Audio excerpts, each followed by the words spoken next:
kita masuk pada bagian abstrak.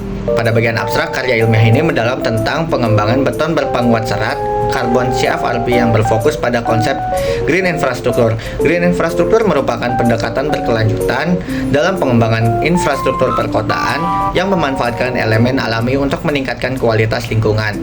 Nah, kualitas lingkungan yang dimaksud di sini adalah mencakup pemilihan bahan baku yang ramah lingkungan dan teknologi produksi beton yang mengurangi dampak karbon.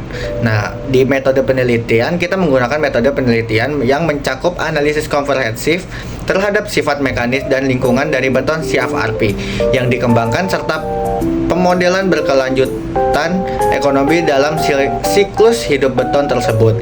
Pemanfaatan serat karbon sebagai penguat bertujuan meningkatkan kekuatan dan ketahanan terhadap daya tarik.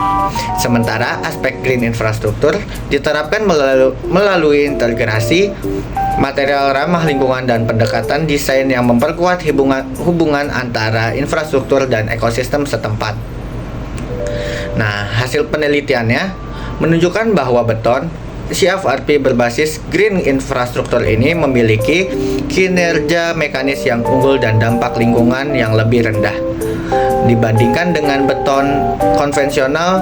Selain itu, model ekonomi siklus hidup menunjukkan keuntungan finansial jangka panjang melalui penggunaan bahan baku yang dapat diperbarui dan teknologi produksi yang efisien. Nah, selanjutnya penelitian ini memberikan kontribusi signifikan terhadap pengembangan material konstruksi berkelanjutan dan memperluas pemahaman kita tentang cara mengintegrasikan konsep green infrastruktur dalam infrastruktur perkotaan modern.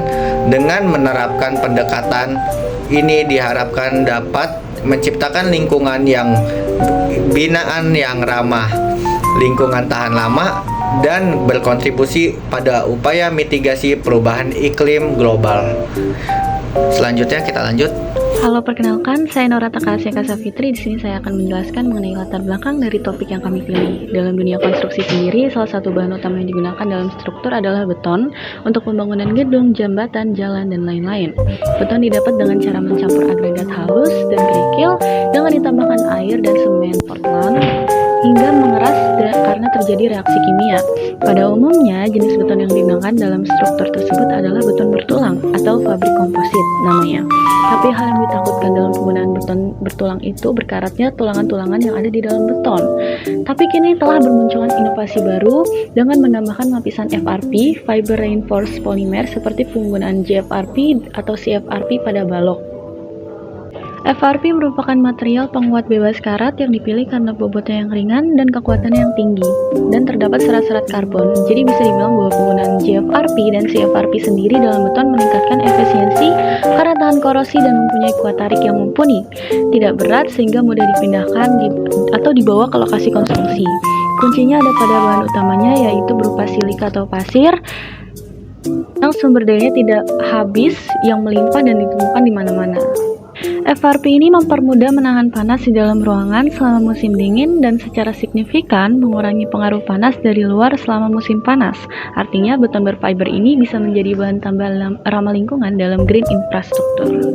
Oke, baik, terima kasih kepada rekan saya. Di sini saya akan melanjutkan tentang landasan teori. Menurut Jewis pada tahun 1992, ia mengatakan suatu aktivitas bisa dikatakan sebagai proyek konstruksi jika memenuhi beberapa ciri, di antaranya sebagai berikut. Yang pertama, mempunyai awal dan akhir dari suatu kegiatan rangkaian.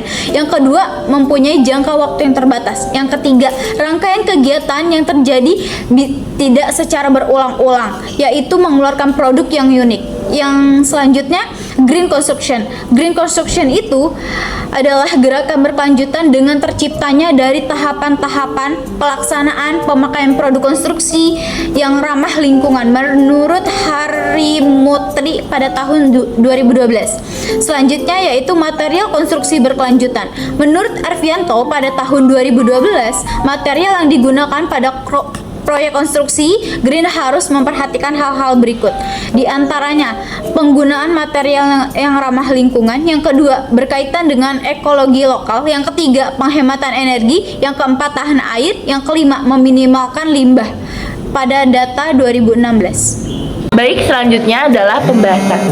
Beton bertulang merupakan material gabungan atau tulangan baja. Selanjutnya di sisi lain, CFRP.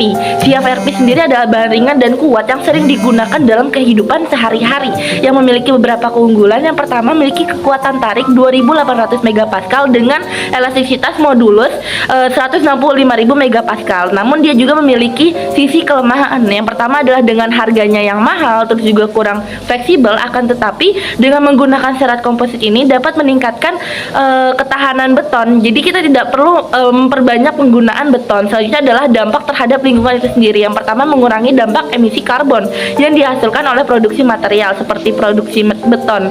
Selanjutnya yang kedua adalah memperpanjang masa pakai struktur. Yang ketiga, kekuatan tarik tinggi dan serat komposit memungkinkan struktur menjadi lebih ringan tanpa mengorbankan kekuatan. Yang keempat adalah peningkatan daya tahan terhadap beban yang dinamis. Salah satunya adalah gempa. Ya, kemudian kesimpulan. Penggunaan beton bertulang dengan serat komposit dalam konstruksi memberikan keuntungan yang signifikan dalam hal berkelanjutan, efisien sumber daya, daya tahan, dan manfaat ekonomi. Teknologi ini juga tidak hanya meningkatkan kinerja dan umur panjang struktur, tetapi juga mengurangi dampak lingkungan dan mempromosikan penggunaan material yang inovatif dan ramah lingkungan.